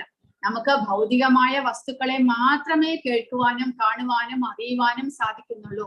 അപ്പോൾ ഭൗതികതയിൽ നിന്നും അതീതമായിട്ടുള്ള ആധ്യാത്മികമായിട്ടുള്ള അവയെക്കുറിച്ച് നമുക്ക് ഗ്രഹിക്കണമെന്നുണ്ടെങ്കിൽ നമ്മൾ പരിശുദ്ധരാകണം, നമ്മുടെ ഇന്ദ്രിയങ്ങൾ പരിശുദ്ധമാകണം, ആധ്യാത്മികമായി തീരണം. അപ്പോൾ അങ്ങനെ അതിന് വേണ്ടിയിട്ടുള്ള അറിവാണ് അതീന്ദ്രിയ ജ്ഞാനം. പക്ഷെ എങ്കിലും നമുക്ക് ഗ്രഹിക്കാൻ സാധിക്കുന്നില്ലെങ്കിൽ കൂടെ നമ്മുടെ ഇന്ദ്രിയങ്ങളെ പരിശുദ്ധമാക്കുവാനുള്ള ശക്തി ഈ അതീന്ദ്രിയ ജ്ഞാനത്തിനുണ്ട്. അതായത് ഭഗവത്ഗീത, ഭാഗവതം മുതലായവയെല്ലാം അതീന്ദ്രിയ ജ്ഞാനത്തെ ഉൾക്കൊള്ളുന്ന ഗ്രന്ഥങ്ങളാണ്. ഭഗവാനെ കുറിച്ചുള്ള കഥകളാണ് ഭാഗവതത്തിൽ, ഭഗവാൻ പറഞ്ഞു തരുന്ന ഉപദേശങ്ങളാണ് ഭഗവത്ഗീതയിൽ. അത് രണ്ടും അതീന്ദ്രിയമാണ്. അവ നമ്മൾ ദിവസവും വായിക്കുകയും കേൾക്കുകയും ചെയ്യുമ്പോൾ നമ്മുടെ ഭൗതിക ഇന്ദ്രിയങ്ങൾ പരിശുദ്ധമാകുന്നു. അങ്ങനെ നമുക്ക് ആ അതീന്ദ്രിയ ജ്ഞാനം ഉൾക്കൊള്ളുവാൻ സാധ്യമാകുന്നു. അങ്ങനെയുള്ള അതീന്ദ്രിയ ജ്ഞാനത്തെയും ഞാൻ ഇനി പൂർണ്ണമായി വിശദീകരിച്ചു തരാം. ഭഗവാൻ ഇനി നമുക്ക് ഈ 7-ാം അധ്യായം മുതൽ ആധ്യാത്മിക ജ്ഞാനത്തെ കുറിച്ച് നമുക്ക് പറഞ്ഞു തരികയാണ്. അതറിഞ്ഞാൽ പിന്നെ നിനക്ക് വേറെ ഒന്നും അറിയേണ്ടതായിട്ടില്ല. അതായത് ഭൗതിക പ്രകൃതിയുടെ ഘടന, ഭൗതിക പ്രകൃതി എങ്ങനെ ഉണ്ടാകുന്നു, ഭഗവാന്റെ ശക്തിയാൽ എങ്ങനെ ഭൗതിക പ്രകൃതി പ്രവർത്തിക്കുന്നു, നമ്മൾ ജീവാത്മാക്കളെ കുറിച്ചുള്ള പൂർണ്ണമായ അറിവ്, ഭഗവാനെയും കുറിച്ചുള്ള പൂർണ്ണമായ അറിവ് ഭഗവാനിനെ പറഞ്ഞു തരാൻ പോകുകയാണ്. അത് മനസ്സിലാക്കി കഴിഞ്ഞാൽ പിന്നീട് നമുക്ക് ജീവിതത്തിൽ ഒന്നും മനസ്സിലാക്കേണ്ട ആവശ്യമില്ല. നമ്മുടെ ജീവിതത്തിന്റെ ലക്ഷ്യവും ഈ ജീവിതത്തെ കുറിച്ചെല്ലാമുള്ള അറിവ് ഇനി ഭഗവാൻ പറഞ്ഞു തരികയാണ്. ഭഗവാൻ ശ്രീകൃഷ്ണൻ പൂർണ്ണമായ ജ്ഞാനം വിശദീകരിച്ചു കൊടുക്കുന്ന, അതായത് വൈഷയിക ജ്ഞാനവും അതീന്ദ്രിയ ജ്ഞാനവും ഈ അതിനെ കുറിച്ചുകൂടെ പറയുന്നു. വൈഷയികം എന്ന് പറഞ്ഞാൽ ഇന്ദ്രിയങ്ങളാൽ നേടിയ അല്ലെങ്കിൽ മനസ്സിലാക്കിയ ജ്ഞാനമാണ് വൈഷയികം. ഭൗതികമായിട്ടുള്ള അറിവ് മാത്രമാണ് ഈ വൈഷയിക ജ്ഞാനം. നമ്മുടെ ഭൗതിക ഇന്ദ്രിയങ്ങൾ കൊണ്ട് നമുക്കിപ്പോൾ മനസ്സിലാക്കുവാൻ സാധിക്കുന്നത് ഭൗതികമായിട്ടുള്ള അറിവാണ്. നമ്മുടെ ഇന്ദ്രിയങ്ങൾക്ക് ദൃശ്യമാകുന്ന വിധത്തിൽ വസ്തുവിനെ കാണുന്നത് മൂലം നമുക്ക് അത്രമാത്രമേ കാണുവാൻ സാധിക്കുന്നുള്ളൂ. പക്ഷേ ആ ഭൗതികമായിട്ടുള്ള വസ്തുക്കളിൽ ആകർഷണം വന്നതുകൊണ്ട് നമുക്ക് കൃഷ്ണനുമായിട്ടുള്ള നമ്മുടെ ബന്ധം നമ്മൾ മുറിച്ചിരിക്കുകയാണ്. നമുക്കിപ്പോൾ ഭൗതിക വസ്തുക്കളിലാണ് ആകർഷണമുള്ളത്. അതുകൊണ്ട് ആ അതീന്ദ്രിയമായിട്ടുള്ള കൃഷ്ണനുമായിട്ടുള്ള ബന്ധത്തെ നമ്മൾ മുറിച്ചിരിക്കുന്നു. പക്ഷേ ഈ അതീന്ദ്രിയ ജ്ഞാനം ലഭിക്കുന്നത് മൂലം നമ്മൾക്ക് ഭഗവാനുമായിട്ട് ബന്ധം സ്ഥാപിക്കുവാൻ സാധിക്കും. അതീന്ദ്രിയ ജ്ഞാനം എന്ന് പറഞ്ഞാൽ ആത്മാവിനെ കുറിച്ചുള്ള അറിവാണ്. ഇന്ദ്രിയങ്ങളിലൂടെ നേടിയതല്ല. അത് നമുക്ക് ഇന്ദ്രിയങ്ങളാൽ ഗ്രഹിക്കാൻ സാധ്യവുമല്ല. പിന്നെയോ അത് നമ്മൾ ശ്രവണത്തിലൂടെ കേട്ട് നമ്മുടെ ഇന്ദ്രിയങ്ങളെ പരിശുദ്ധമാക്കി നമുക്ക് മനസ്സിലാക്കുവാൻ സാധിക്കുന്നു. കൃഷ്ണന്റെ ഭഗവാന്റെ ഉപദേശങ്ങൾ നമ്മൾ കേൾക്കുകയാണ്. നമുക്ക് മനസ്സിലാക്കുവാൻ സാധിക്കണമെന്നില്ല. പക്ഷേ തുടരെ തുടരെ തുടരെ കേൾക്കും തോറും ആ അറിവ് നമ്മിൽ വളർന്നു വരുന്നു, സ്വയം വളർന്നു വരികയാണ് ചെയ്യുന്നത്. സമഗ്രമായ ജ്ഞാനമാണ് അതീന്ദ്രിയ ജ്ഞാനം. അതറിഞ്ഞാൽ പിന്നെ വേറെ ഒന്നും അറിയേണ്ടതായിട്ടില്ല, ഭഗവാനെ കുറിച്ചുള്ള പൂർണ്ണമായിട്ടുള്ള അറിവ്. പക്ഷേ ഈ ഭൗതിക ജ്ഞാനത്തിന്റെയും അതീന്ദ്രിയ ജ്ഞാനത്തിന്റെയും രണ്ടിന്റെയും നിയന്താവാരാണ്? ഭഗവാൻ ശ്രീകൃഷ്ണൻ. സർവകാരണങ്ങൾക്കും കാരണവും എല്ലാത്തരം അറിവിന്റെയും ഉറവിടവും വിവിധ യോഗാനുഷ്ഠാനങ്ങളുടെ ഏക ലക്ഷ്യവും ഭഗവാൻ കൃഷ്ണൻ മാത്രമാണ്. ഭഗവാൻ ശ്രീകൃഷ്ണന് അർജുനന് ഇത് വിവരിച്ചു കൊടുക്കുന്നതിന്റെ കാരണം അർജുനന്റെ യോഗ്യത എന്താണ് ഈ അറിവ് സ്വീകരിക്കുവാൻ? ഭഗവാന്റെ ഭക്തനും ഭഗവാന്റെ സുഹൃത്തുമായതുകൊണ്ട് ഭഗവാൻ ഈ അറിവ് അർജുനന് പകർന്നു കൊടുക്കുന്നു. അതുപോലെ തന്നെ ഭഗവാനിലുള്ള പൂർണ്ണമായ വിശ്വാസത്തോടെയും ആ ഭക്തിയോടെയും കൂടെ ഭഗവാൻ പറഞ്ഞു തരുന്ന ഈ അറിവ് നമ്മളും സ്വീകരിക്കണം. അതുവഴി നമുക്ക് ഈ അറിവിനെ പൂർണ്ണമായിട്ടും ഗ്രഹിക്കുവാനായിട്ട് സാധിക്കുന്നു. പക്ഷേ ഭഗവാൻ പറയുന്നു എല്ലാവർക്കും ഇതിൽ താല്പര്യം ഉണ്ടാകുന്നില്ല ഇത് കേൾക്കുവാനായിട്ട്. മനുഷ്യാണാം സഹസ്രേഷു കശ്ചിത് യദതി സിദ്ധയേ യതതാമപി സിദ്ധാനാം കശ്ചിന്മാം വേത്തി തത്വതഃ. ആയിരക്കണക്കിന് ആളുകളിൽ ചിലപ്പോൾ ഒരാൾ പൂർണ്ണത നേടുവാൻ ഉദ്യമിച്ചേക്കാം. അങ്ങനെ പൂർണ്ണത നേടിയവരിലും ഒന്നിലേറെ പേർ എന്നെ തികച്ചും അറിയുന്നതുമില്ല എന്ന് ഭഗവാൻ പറയുന്നു. അതായത് ഇത്രമാത്രം ലോകത്തിൽ ഇത്രമാത്രം ജനങ്ങളുണ്ട്, നമ്മുടെ ഭൂമിയിൽ തന്നെ ഇത്രമാത്രം ജനങ്ങളുണ്ടെങ്കിലും അതിൽ എത്ര പേർ ആധ്യാത്മിക ജ്ഞാനം ഗ്രഹിക്കുവാൻ അല്ലെങ്കിൽ ഭഗവാനെ കുറിച്ച് മനസ്സിലാക്കുവാൻ, തത്വത്തിൽ മനസ്സിലാക്കുവാനായിട്ട് ശ്രമിക്കുന്നുണ്ട്? അങ്ങനെ ശ്രമിക്കുന്നവരിൽ തന്നെ ഭഗവാന്റെ ഉപദേശങ്ങൾ അതേപടി ജീവിതത്തിൽ പകർത്തി പൂർണ്ണത നേടുവാനായിട്ട് എത്ര പേർ ശ്രമിക്കുന്നുണ്ട്? ഭഗവാൻ പറയുന്നു ആയിരക്കണക്കിന് ആളുകളിൽ ചിലപ്പോൾ ഒരാൾ മാത്രം ഉദ്യമിച്ചേക്കാം, അതിനുവേണ്ടി ശ്രമിച്ചേക്കാം എന്ന് പറയുന്നു. അങ്ങനെ ശ്രമിക്കുന്നവരിലും ഒരാൾ മാത്രമേ ചിലപ്പോൾ പൂർണ്ണത നേടി പരിപൂർണത നേടി പരിശുദ്ധരായി ഭഗവാനെ പ്രാപിക്കുന്നുള്ളൂ. കാരണം എന്താണ്? എന്തുകൊണ്ടാണ് ജനങ്ങൾക്ക് ഭഗവാനെ കുറിച്ച് മനസ്സിലാക്കുവാനും നമ്മൾ ഈ ഭൗതികതയിൽ നിന്ന് മോചനം നേടുവാനും ആഗ്രഹമില്ലാത്തത്? എന്തുകൊണ്ടാണ് ഭഗവാന്റെ ഭക്തരാകാത്തത് ജനങ്ങൾ? എന്തുകൊണ്ടാണ് ഭൗതികതയിൽ തന്നെ ഇരിക്കണമെന്ന് ജനങ്ങൾക്ക് ആഗ്രഹമുള്ളത്? അപ്പോൾ അതിനെക്കുറിച്ച് ഭഗവാൻ ഇവിടെ പ്രഭുപാദ പറയുന്നു, മനുഷ്യർ പല വിധത്തിലുള്ളവരാണ്. അനേകായിരങ്ങളിൽ ഒരുവന് മാത്രമേ പരമസത്യമെന്ത്, ശരീരം എന്നാലെന്ത്, ആത്മാവെന്ത് എന്നെല്ലാം അറിയാൻ യത്നിക്കത്തക്കവണ്ണം അതീന്ദ്രിയ സാക്ഷാത്കാരത്തിൽ ഉണ്ടാകുന്നുള്ളൂ എന്നാണ് ഇവിടെ പ്രഭുപാദ പറയുന്നത്. പൊതുവെ മനുഷ്യ സമൂഹം ഭക്ഷണം, നിദ്ര, സ്വയം രക്ഷ, കാമപൂർത്തി തുടങ്ങിയ ജന്തു സഹജങ്ങളായ പ്രവർത്തികളിൽ ഏർപ്പെട്ട് തന്നെ ജീവിതം കഴിച്ചുകൂട്ടുന്നു. അതായത് പൊതുവെ ജനങ്ങൾക്ക് ആഗ്രഹം എന്താണ്? ആഹാര, നിദ്ര, ഭയമൈഥുനം ച, അതിലാണ് താല്പര്യം. ആഹാരം, നിദ്ര, ഭയം, മൈഥുനം, ആ ഭൗതികമായിട്ടുള്ള വസ്തുക്കളിൽ മാത്രം ആഗ്രഹം. ഭൗതികമായിട്ടുള്ള വസ്തുക്കളിൽ ആഗ്രഹം മാത്രമല്ല, ആഹാരം കഴിക്കുക, ഉറങ്ങുക, പിന്നീട് അവനവന്റെ ഇന്ദ്രിയ സുഖഭോഗത്തിന് വേണ്ടിയിട്ട് ശ്രമിക്കുക, ഇത്ര മാത്രമേ ആഗ്രഹമുള്ളൂ. അങ്ങനെയുള്ള ആഗ്രഹത്തിൽ മുഴുകി എന്ത് സംഭവിക്കുന്നു? ജനങ്ങൾ വീണ്ടും വീണ്ടും ഈ ഭൗതിക തലത്തിൽ നിത്യബദ്ധരായിട്ട് തീരുന്നു. അല്ലാതെ ഇതിൽ നിന്ന് മോചനം നേടണം, താൻ ശരീരമല്ല ജീവാത്മാവാണ് എന്നുള്ള അറിവ് സമ്പാദിക്കാൻ പോലും ആഗ്രഹം അങ്ങനെയുള്ളവർക്കുണ്ടാകുന്നില്ല. അതിന് കാരണം ഭഗവാൻ പറയുന്നു, അതുകൊണ്ടാണ് ആയിരക്കണക്കിൽ ഒരാൾ മാത്രമേ ഇതിനു വേണ്ടി പരിശ്രമിക്കുന്നുള്ളൂ എന്ന് ഭഗവാൻ ഇവിടെ പറയുന്നത്. കൃഷ്ണനാണ് പരംപുരുഷനായ ഭഗവാൻ, സർവകാരണങ്ങൾക്കും കാരണഭൂതനും ആദികുമാനുമായ ഗോവിന്ദനും അദ്ദേഹം തന്നെയാണ് എന്ന് പറയുന്നു. ഭക്തി ഇല്ലാത്തവർക്ക് അദ്ദേഹത്തെ മനസ്സിലാക്കുവാൻ വളരെ പ്രയാസമാണ്. ഭക്തിയും ഭഗവാനോടുള്ള വിശ്വാസവും ഉള്ളവർക്ക് മാത്രമേ ഭഗവാനെ സേവിക്കുവാനോ ഭഗവാനെ ആരാധിക്കുവാനോ ഇതിനുവേണ്ടി പരിശ്രമിക്കാനോ ഉള്ള ആഗ്രഹം കൂടി ഉണ്ടാകുന്നുള്ളൂ. അങ്ങനെയുള്ളപ്പോൾ അതിനുവേണ്ടി പരിശ്രമിക്കാത്തവരാണ് കൂടുതലായിട്ട് നമുക്കിപ്പോൾ കാണുവാനായിട്ട് സാധിക്കുന്നത്. ഇനി ഭഗവാന്റെ ശക്തിയെ കുറിച്ച് പറയുകയാണ് ഇവിടെ. ഭൂമിരാപോനലോ വായുഹോ ബ്രഹ്മനോ ബുദ്ധിരേവച അഹങ്കാര ഇതി യമ്മേ ഭിന്നാ പ്രകൃതിരഷ്ടഥ. എന്റെ ഭിന്നമായ ഭൗതിക പ്രകൃതി ഭൂമി, ജലം, അഗ്നി, വായു, ആകാശം, മനസ്സ്, ബുദ്ധി, മിഥ്യാഹങ്കാരം എന്നിങ്ങനെ 8 അടങ്ങുന്നതാണ് എന്ന് ഭഗവാൻ പറയുന്നു. അപ്പോൾ ഭഗവാന്റെ ഭൗതിക പ്രകൃതിയിലെ ഭഗവാന്റെ ശക്തിയിലാണ് ഇതെല്ലാം അടങ്ങിയിരിക്കുന്നത്. ഭഗവാന്റെ തന്നെ ശക്തിയാണ് ഈ ഭൗതിക പ്രകൃതി എന്നിവിടെ ഭഗവാൻ പറഞ്ഞു തരുന്നു. ഭൗതിക സത്ത പ്രകൃതി എന്ന് പറയപ്പെടുന്നു. തന്റെ വിവിധ പുരുഷ അവതാരങ്ങളിലെ ഭഗവാന്റെ ശക്തിയാണ് ഭൗതിക പ്രകൃതി. പ്രപഞ്ച സൃഷ്ടിക്ക് വേണ്ടി കൃഷ്ണന്റെ പൂർണ്ണ രൂപ വിസ്തരണം 3 വിഷ്ണു രൂപങ്ങൾ കൈക്കൊള്ളുന്നു. ആദ്യത്തേത് മഹാവിഷ്ണു മഹത്തത്വം എന്ന സമഗ്ര പ്രപഞ്ച ശക്തിയെ സൃഷ്ടിക്കുന്നു. ഓരോ പ്രപഞ്ചത്തിനും വൈവിധ്യം നൽകിക്കൊണ്ട് അവയിലെല്ലാം ഉൾപോകുന്ന ഗർഭോദകശായി വിഷ്ണുവാണ് രണ്ടാമത്തെ മൂർത്തി. മൂന്നാമത്തെ മൂർത്തി ക്ഷീരോദകശായി വിഷ്ണു സർവ പ്രപഞ്ച വ്യാപ്തമായ പരമാത്മാവാണ്. അവിടുന്ന് ഓരോ അണുവിലും കുടികൊള്ളുന്നു. അങ്ങനെ ഭഗവാന്റെ ശക്തിയാലാണ് ഈ ഭൗതിക പ്രകൃതി പ്രത്യക്ഷമാകുന്നതും നിലനിൽക്കുന്നതും അവസാനം അത് സമാഹരിക്കപ്പെടുന്നതും എല്ലാം ഭഗവാന്റെ ശക്തിയാലാണ്. അപ്പോൾ ഭൂമി, ജലം, അഗ്നി, വായു, ആകാശം എന്നിങ്ങനെയുള്ള പഞ്ചഭൂതങ്ങളാൽ ഭൗതിക പ്രകൃതി സൃഷ്ടമാകുന്നു. അതിലുള്ള സൂക്ഷ്മ ശരീരമാണ് മനസ്സ്, ബുദ്ധി, മിഥ്യാഹങ്കാരം. ഇവ 8 അടങ്ങുന്നതാണ് ഈ ഭൗതിക പ്രകൃതി എന്ന് ഭഗവാൻ പറയുന്നു. പക്ഷെ ഇതിനേക്കാൾ ഉപരിയായിട്ട് അപരേയമിതസ്ത്വന്യാം പ്രകൃതിം വിദ്ധി മേ പരാം ജീവഭൂത മഹാബാഹോ യേദം ധാര്യതേ ജഗത്. ഇവയ്ക്ക് പുറമേ എനിക്ക് മറ്റൊരു ഉത്കൃഷ്ട ശക്തി കൂടിയുണ്ട്. ഈ താഴ്ന്ന തരം ഭൗതിക പ്രകൃതിയുടെ വിഭവങ്ങളെ ചൂഷണം ചെയ്യുന്ന ജീവഗണങ്ങളാണത്. അപ്പോൾ ഭഗവാന്റെ ഈ 8 വിധത്തിലുള്ള ഭഗവാന്റെ ഭൗതിക പ്രകൃതിയുടെ ഘടകങ്ങൾ കൂടാതെ അതിലും ഉപരിയായിട്ടുള്ള ശക്തിയാണ് നമ്മൾ ജീവാത്മാക്കൾ. നമ്മൾ ജീവാത്മാക്കൾ ഭഗവാന്റെ ഉത്കൃഷ്ട ശക്തിയാണ് എന്ന് പറയുന്നു.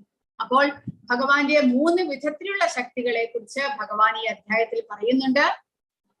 ഒന്ന് ഭഗവാന്റെ ആന്തരിക ശക്തി, അതാണ് ഇത് മെറ്റീരിയൽ അല്ല, സ്പിരിച്വൽ എനർജി എന്ന് പറയുന്നു. ഭഗവാന്റെ ആന്തരിക ശക്തി, ഭഗവാന്റെ സ്പിരിച്വൽ എനർജി. നമ്മൾ ജീവാത്മാക്കൾ ഭഗവാന്റെ തടസ്ഥ ശക്തി, മാർജിനൽ പൊട്ടൻസി എന്ന് പറയുന്നു. പിന്നീട് ഈ ഭൗതിക പ്രകൃതി ഭഗവാന്റെ അധമ ശക്തി, അതായത് ഭഗവാന്റെ ഏറ്റവും തരം താഴ്ന്ന ശക്തിയാണെന്നാണ് പറയുന്നത് ഭൗതിക പ്രകൃതി. Internal energy, external energy, marginal potency എന്ന് പറയുന്നു. ഇന്റേണൽ എനർജിയാണ് സ്പിരിച്വൽ എനർജി, ഭഗവാന്റെ അന്തരംഗ ശക്തി. പിന്നീട് എക്സ്റ്റേണൽ എനർജിയാണ് ബാഹ്യ പ്രകൃതി, ഈ ഭൗതിക പ്രകൃതി.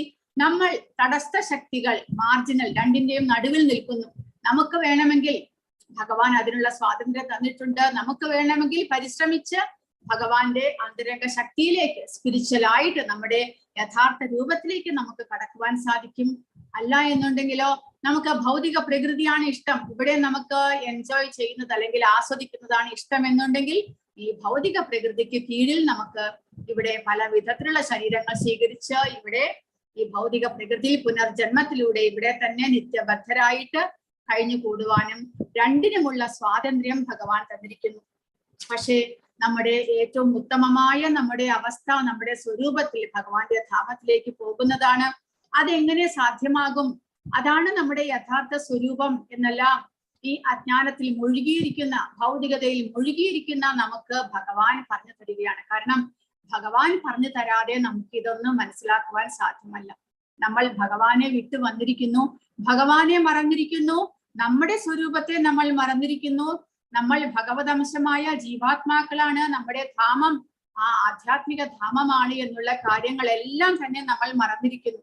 അപ്പോൾ ഭഗവാൻ അത് നമുക്ക് ഓർമ്മിപ്പിച്ചു തരികയാണ്. നമ്മുടെ യഥാർത്ഥ അവസ്ഥ ഇതാണ്. നമ്മൾ ഇവിടെ മറന്ന് അജ്ഞാനത്തിലാണ് ഇരിക്കുന്നത്. ഇവിടെ നിന്നുള്ള മോചനം ഇങ്ങനെയെല്ലാം സാധ്യമാകും എന്നെല്ലാം ഭഗവാൻ നമുക്ക് പറഞ്ഞു തരുന്നു. അപ്പോൾ അതുവഴി ഇത് മനസ്സിലാക്കി നമുക്ക് വേണമെങ്കിൽ സ്പിരിച്വലായിട്ട് നമുക്ക് ഉയർന്ന് ആധ്യാത്മികതയിലേക്ക് പ്രവേശിക്കാം. അല്ല എന്നുണ്ടെങ്കിൽ ശരി, ഇവിടെ തന്നെ ഇരിക്കാം. രണ്ടിനുമുള്ള സ്വാതന്ത്ര്യം ഭഗവാൻ നമുക്ക് തന്നിരിക്കുന്നു. അപ്പോൾ ഇത്രയുമാണ് ഭഗവാൻ പറയുന്ന 8 വിധത്തിലുള്ള ഘടകങ്ങൾ. ഭൗതിക പ്രകൃതി അത് ഭഗവാന്റെ ശക്തിയാണ്. കൂടാതെ ഭൗതിക പ്രകൃതിക്കും ഉയർന്ന ഉത്കൃഷ്ടമായ ശക്തി നമ്മൾ ജീവാത്മാക്കളാണ്. ഇതെല്ലാം ഭഗവാൻ പറയുന്നു. ഏതദ്യോനീനി ഭൂതാനി സർവാണി ഇത്യുപധാരയ അഹം കൃഷ്ണസ്യ ജഗതഃ പ്രഭവ പ്രളയസ്തദാ. സൃഷ്ടിയിലെ എല്ലാറ്റിന്റെയും ഉറവിടം ഈ 2 ശക്തികളാണ്. അതായത് ഭൗതിക പ്രകൃതി പ്രവർത്തന സാധ്യമാകുന്നത് ഈ ഭൗതിക പ്രകൃതിയും നമ്മൾ ജീവാത്മാക്കളും തമ്മിൽ സംയോഗം ഉണ്ടാകുമ്പോഴാണ്. ഭൗതിക പ്രകൃതിയിൽ പ്രവർത്തിക്കണമെങ്കിൽ ഭൗതിക പ്രകൃതിക്ക് സ്വയം പ്രവർത്തിക്കാൻ സാധ്യമല്ല. കാരണം ജഡവസ്തുവാണ്, അവിടെ ജീവനില്ല.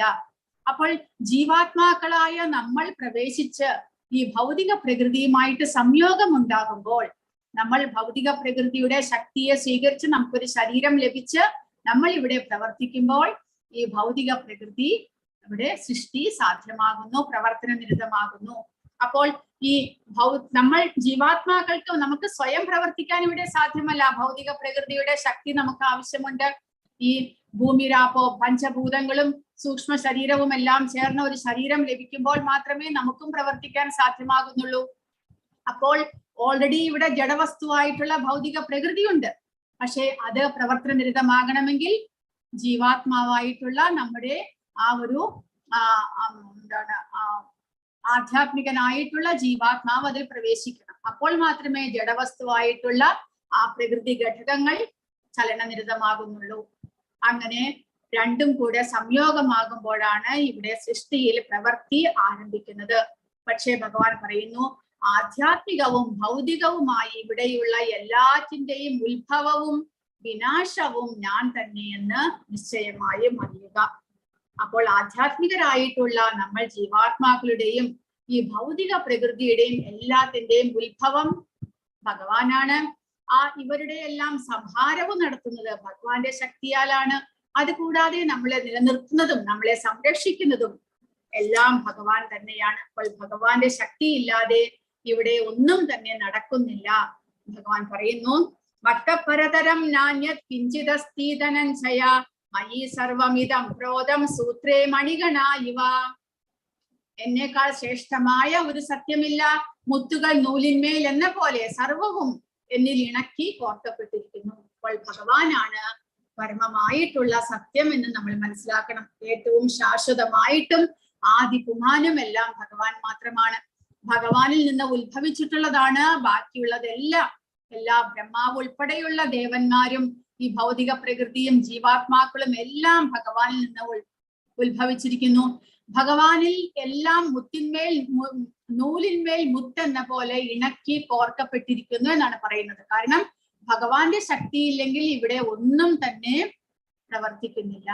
ഭഗവാന്റെ ശക്തിയിലാണ് എല്ലാത്തിന്റെയും നിലനിൽപ്പ് എന്ന് നമ്മൾ മനസ്സിലാക്കണം. ഭൗതിക പ്രകൃതി ഭഗവാന്റെ ശക്തിയാണ്. നമ്മൾ ജീവാത്മാക്കൾ ഭഗവാന്റെ ശക്തിയാണ്. ആധ്യാത്മിക ലോകവും ആധ്യാത്മിക ലോകത്തിലെ പ്രജകളും എല്ലാം തന്നെ ഭഗവാന്റെ ശക്തിയാണ്. എല്ലാത്തിന്റെയും നിലനിൽപ്പ് ഭഗവാനിലാണ്. ഭഗവാന്റെ ആഗ്രഹം അനുസരിച്ചാണ് സൃഷ്ടി സ്ഥിതി സംഹാരം എല്ലാം തന്നെ നടക്കുന്നത് എന്ന് നമ്മൾ മനസ്സിലാക്കണം. പരമസത്യം ഭഗവാൻ ശ്രീകൃഷ്ണനാണ് എന്നാണ് ഭഗവത്ഗീത സിദ്ധാന്തിക്കുന്നത്. ഈശ്വര പരമകൃഷ്ണ സച്ചിദാനന്ദ വിഗ്രഹ അനാദിരാദിർ ഗോവിന്ദ സർവകാരണ കാരണം എന്ന് ബ്രഹ്മാവ് ബ്രഹ്മസംഹിതയിൽ പറഞ്ഞിരിക്കുന്നു. ആദിദേവനും ആനന്ദ സാഗരവും സച്ചിദാനന്ദ മൂർത്തിയുമായ കൃഷ്ണ ഭഗവാനാണ് സർവോത്കൃഷ്ടമായ പരമസത്യം. ആ ഭഗവാനിൽ എല്ലാ ശക്തികളും അടങ്ങിയിരിക്കുന്നു എന്നും നമ്മൾ മനസ്സിലാക്കണം. ഇനി ഭഗവാൻ 8 മുതൽ 11 വരെയുള്ള ശ്ലോകങ്ങളിൽ ഭഗവാന്റെ വിഭൂതികളെ കുറിച്ചാണ് പറയുന്നത്. രസോഹമപ്സു കൗന്ദേയ പ്രഭാസ്മി ശശിസൂര്യയോഹോ പ്രണവഃ സർവവേദേഷു ശബ്ദഖേ പൗരുഷം ഋഷു.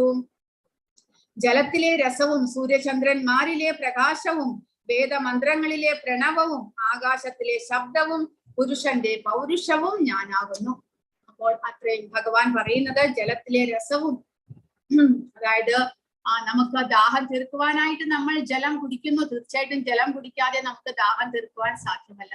അപ്പോൾ ആ ജലം നമ്മുടെ ദാഹം തീർക്കുവാൻ സാധിക്കുന്ന വിധത്തിൽ ആ ജലത്തിന് ഒരു ടേസ്റ്റ് നൽകിയിരിക്കുന്നത് ഭഗവാന്റെ ആ ഒരു ശക്തി അതിൽ അടങ്ങിയിരിക്കുന്നത് കൊണ്ടാണ്. അപ്പോൾ ഭഗവാൻ ഈ ഭൗതിക പ്രകൃതിയിലെ ഈ ഭഗവാന്റെ ശക്തിയെ കുറിച്ചെല്ലാം ഇങ്ങനെ പറയുന്നതിന്റെ അർത്ഥം എന്താണ്? ഇത് ഓരോന്നും നമ്മൾ പഠിച്ചു വരുമ്പോൾ നമുക്ക് ഇതുമായിട്ട് ബന്ധപ്പെടുമ്പോൾ നമുക്ക് ഭഗവാനെ കുറിച്ചുള്ള ഓർമ്മയുണ്ടാകുവാനായിട്ട് നമ്മളെ സഹായിക്കുന്നു.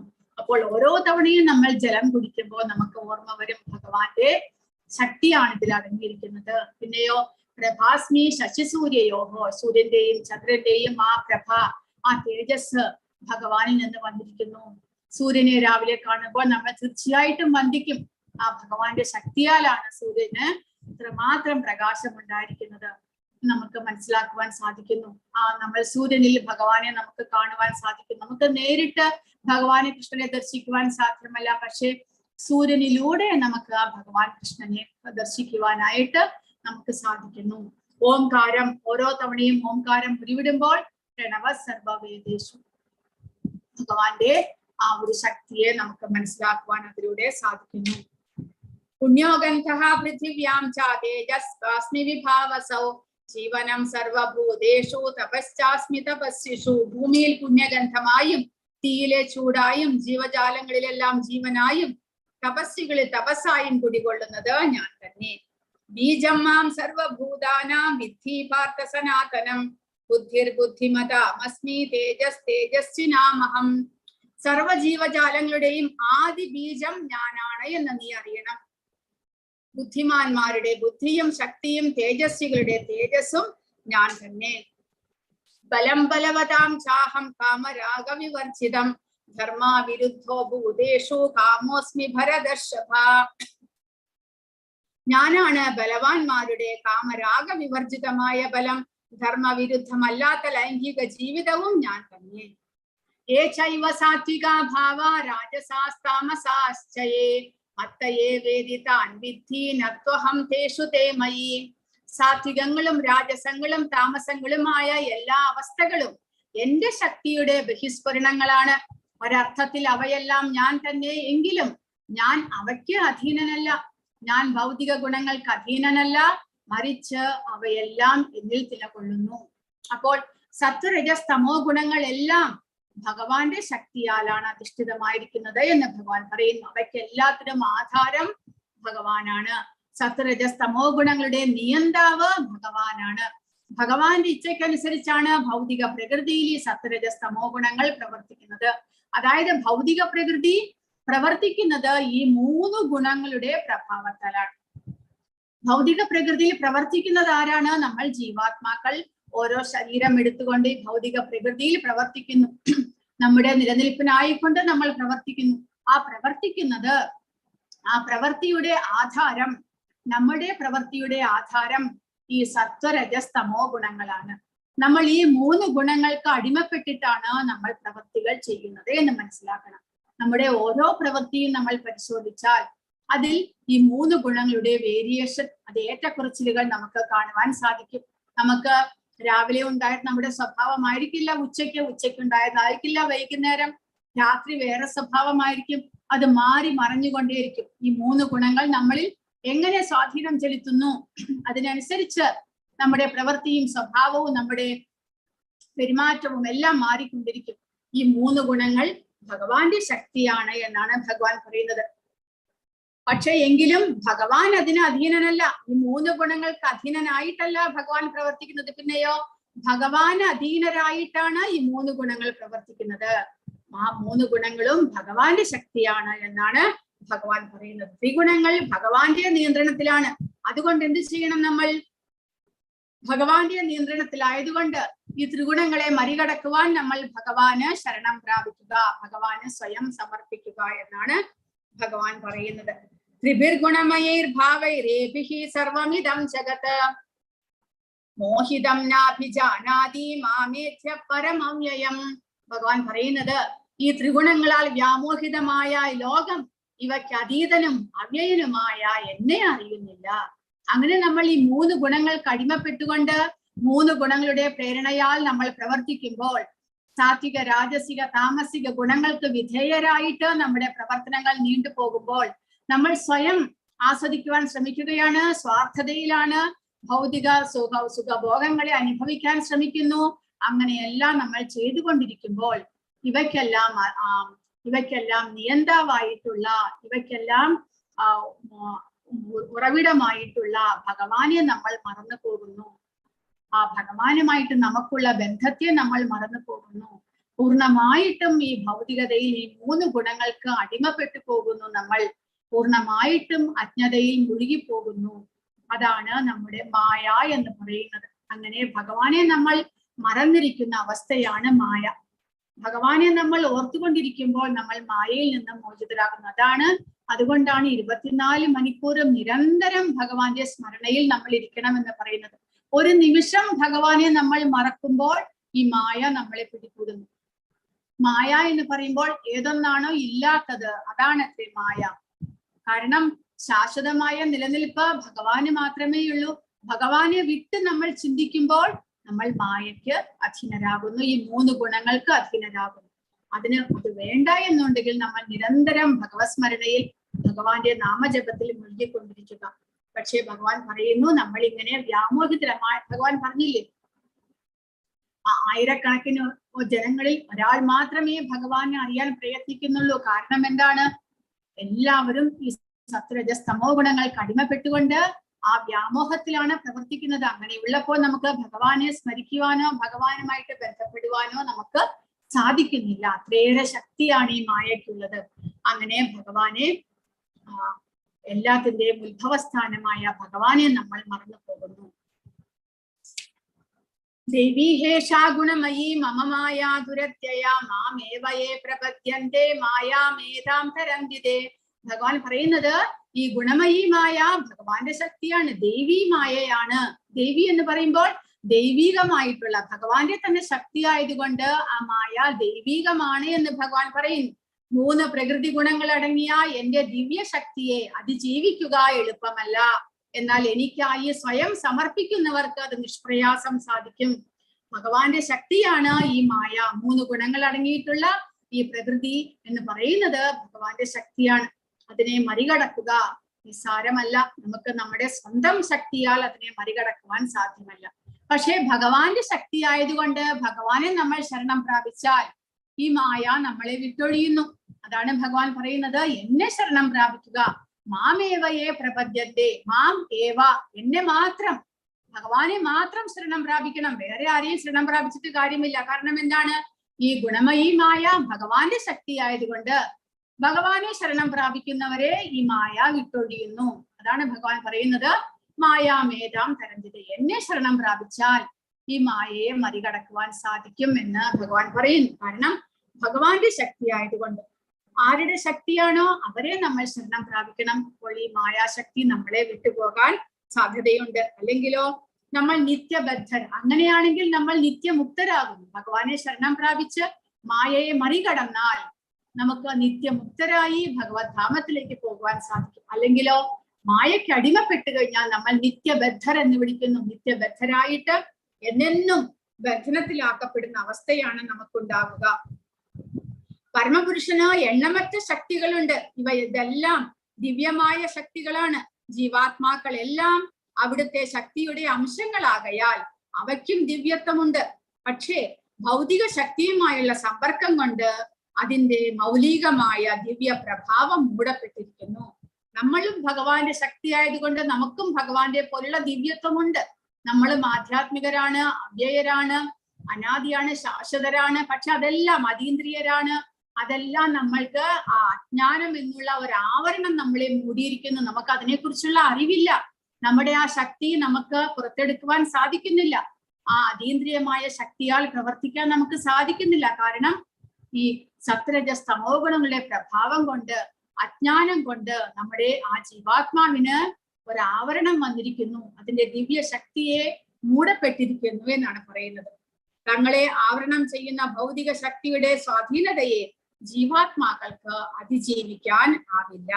എന്ത് ചെയ്യണം അതിനു വേണ്ടിയിട്ട്? ഭൗതിക പ്രകൃതിയും ആധ്യാത്മിക പ്രകൃതിയും പരമപുരുഷനിൽ നിന്ന് ഉളവായവയാകയാൽ ശാശ്വതങ്ങളാണ്. ഉത്കൃഷ്ടമായ ഭഗവത് ശക്തിയാണ് ജീവാത്മാക്കൾ.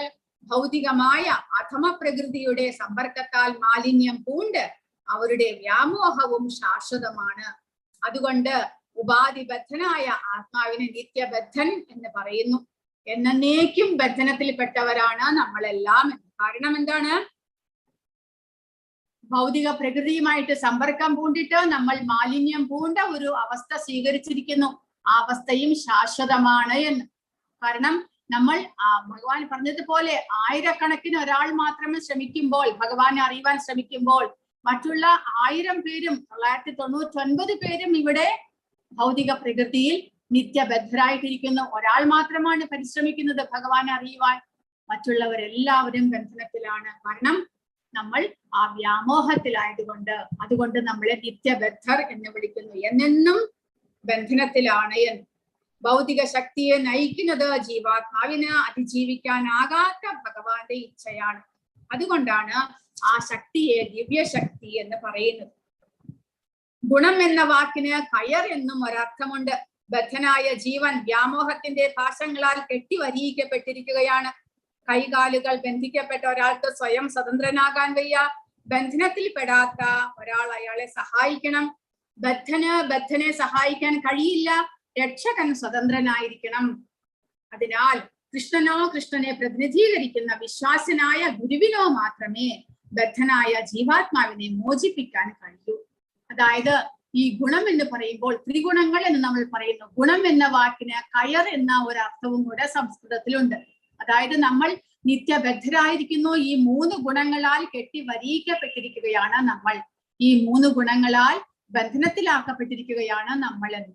അപ്പോൾ നമ്മളെ മോചിപ്പിക്കാനായിട്ട് ഈ ഗുണങ്ങളാൽ ബന്ധിക്കപ്പെടാത്ത ഒരാൾ നമ്മളെ സഹായിക്കണം. അതാരായിരിക്കണം?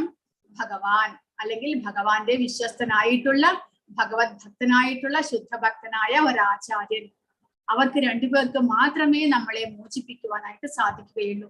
ഭഗവാന്റെ ഉപദേശങ്ങളെ നമ്മൾ സ്വീകരിച്ച് അതേപടി നമ്മൾ പ്രവർത്തിക്കുകയാണെങ്കിൽ നമുക്ക് മോചനം സാധ്യമാകാം.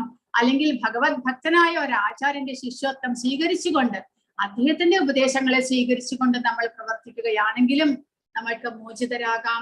ഏതെങ്കിലും വഴിയുണ്ട്, ഭഗവാൻ വഴി പറഞ്ഞു തന്നിട്ടുണ്ട്, സ്വീകരിക്കേണ്ടത് നമ്മുടെ കടമ എന്ന് പറയുന്നു.